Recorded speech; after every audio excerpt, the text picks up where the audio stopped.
بسم اللہ الرحمن الرحیم۔ الصلاۃ والسلام علیک یا رسول اللہ صلی اللہ علیہ وسلم۔ ماں باپ کی نافرمانی کی سزا، اللہ کے ولی کا عبرتناک واقعہ۔ والدین کی اطاعت کیا درجہ رکھتی ہے اور ان کی نافرمانی کا نتیجہ کیا ہوتا ہے، چاہے انسان کتنا بھی نیک ہو جائے۔ آئیے اس کے تعلق سے ایک واقعے پر غور کرتے ہیں۔ رسول اللہ صلی اللہ علیہ وسلم فرماتے ہیں کہ ہم سے پچھلی امت میں ایک نیک شخص تھے جو اللہ کے ولی تھے، جن کا نام جریج تھا۔ انہوں نے ایک گرجا تعمیر کیا تھا اور اس میں وہ اللہ کی عبادت کیا کرتے تھے، نماز ادا کرتے تھے۔ ایک مرتبہ ہوا یوں کہ جریج اپنی نماز میں تھے، تب ان کی والدہ یعنی ان کی ماں آئی اور انہیں آواز دی کہ اے جریج آؤ، میں تم سے ملنے آئی ہوں۔ جریج نماز پڑھ رہے تھے جو کہ نفلی نماز تھی۔ انہوں نے سوچا کہ نماز مکمل کر کے ہی والدہ سے جا کر مل لیتا ہوں، لیکن نماز ختم ہونے تک والدہ ناراض ہو کر چلی گئی۔ پھر دوسری مرتبہ یہی ہوا۔ اس بار بھی والدہ نے آواز دی، اے جریج میں ملنا چاہتی ہوں۔ جریج پھر اپنی نماز میں لگے ہوئے اور سوچا کہ اپنی نماز مکمل کر لیتا ہوں، پھر جا کر مل لوں گا۔ تیسری مرتبہ بھی یہی ہوا۔ والدہ پھر آئی اور جریج کو آواز دی۔ جریج اس وقت بھی اللہ کی عبادت میں تھے اور ماں ناراض ہو کر گئی۔ پھر کہا کہ اے جریج تو طوائفوں کا منہ دیکھے، ایسی بددعا دے کر وہاں سے چلی گئی۔ آگے آپ صلی اللہ علیہ وسلم فرماتے ہیں، جریج کی جو مقبولیت تھی، ان کی جو عبادت تھی، اس سے لوگ جلتے تھے اور لوگ ویسے ہی جریج پر الزام لگانا چاہتے تھے۔ لہذا قوم کے سرپسند لوگوں نے ایک منصوبہ کیا۔ انہوں نے ایک بری فاحشہ عورت کو تیار کیا جو لوگوں سے منہ کالا کیا کرتی تھی۔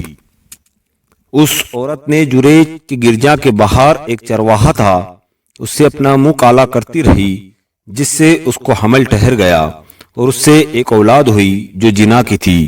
جب اس کو ایک اولاد ہوئی تو عورت نے لوگوں سے کہا کہ یہ اولاد جریج کی ہے۔ جب بستی میں یہ بات چلی تو لوگوں نے آ کر جریج کو بے تحاشا مارنا شروع کر دیا، حتیٰ کہ اس کا گرجا بھی توڑ دیا، اور مارتے مارتے اسے بادشاہ وقت کے حکیم کے پاس لے گئے۔ جب وہاں پوچھا تو جریج نے کہا کہ بتاؤ تو صحیح، کیوں مارتے ہو؟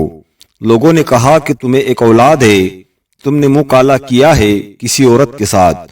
تو جریج نے کہا کہ اسے لاؤ تو صحیح، وہ عورت کون ہے؟ جریج کی والدہ کی بددعا ہوئی اور جریج کو بری عورت کا منہ دیکھنا پڑا۔ جریج نے کہا ٹھیک ہے، مجھے نماز پڑھنے دو۔ انہوں نے 2 رکعت نماز پڑھی اور اس کے بعد جریج نے اس لڑکے سے کہا کہ یہ لڑکے بتا تیرا باپ کون ہے؟ اللہ رب العزت نے اس لڑکے کو زبان دی اور اس نے کہا کہ میرا باپ وہ چرواہا ہے۔ اس ننھے سے بچے کے بول سن کر لوگوں کو بڑی ندامت ہوئی اور اس چرواہے کو سزا دی گئی، اور لوگوں نے کہا کہ اے جریج چاہو تو تمہارا گرجا ہم واپس بنا دیتے ہیں، وہ بھی سونے کا۔ جریج نے کہا کہ نہیں، سونے کا نہیں، مجھے جیسا تھا ویسا ہی بنا کر دے دو۔ سبحان اللہ، ماشاء اللہ۔ اور اس واقعے سے ہمیں یہ سبق حاصل ہوتا ہے۔ اس واقعے میں سب سے پہلا سبق یہ ملتا ہے کہ ایک ولی کے حق میں ماں اگر بددعا کر دے تو اللہ قبول کر لیتا ہے، اس لیے کیونکہ اللہ کے پاس ان کا بہت زیادہ اونچا مقام ہے۔ یہ دعا دے تو قبول، بددعا دے تو قبول، چاہے آپ کی شخصیت کچھ بھی رہے۔ سبحان اللہ۔ دوسرا سبق یہ پتہ چلتا ہے کہ ایک معمولی سی لرزش جو جریج سے ہوئی، اس کا اتنا عظیم نقصان انہیں ہوا کہ اللہ رب العزت نے اتنی بڑی آزمائش میں ڈال دیا جریج کو۔ یہ ان کی بالکل بھی معمولی سی غلطی تھی، اللہ رحم کرے۔ ایسی غلطی تو آج ہم میں سے کون نہیں کرتا؟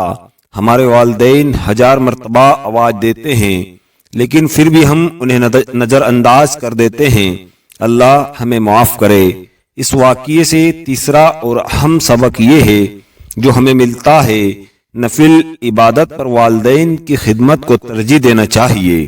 انشاءاللہ العزیز اللہ تعالی ہمیں اپنے والدین کا فرمانبردار بنائے، ہمیں کہنے سننے سے زیادہ عمل کرنے کی توفیق عطا فرمائے، آمین یا رب العالمین۔ تو حضرات، آپ سے گزارش ہے کہ اپنے والدین کی فرمانبرداری کرے، ان کی خدمت گزاری کرے، ان کا کہنا مانے اور اس ویڈیو کو زیادہ سے زیادہ شیئر کریں. چینل پہ نئے ہو تو چینل کو فالو ضرور کریں انشاءاللہ، اور اسی طرح کی اسلامک ویڈیو آپ کے سامنے آتی رہے گی. السلام علیکم ورحمۃ اللہ وبرکاتہ.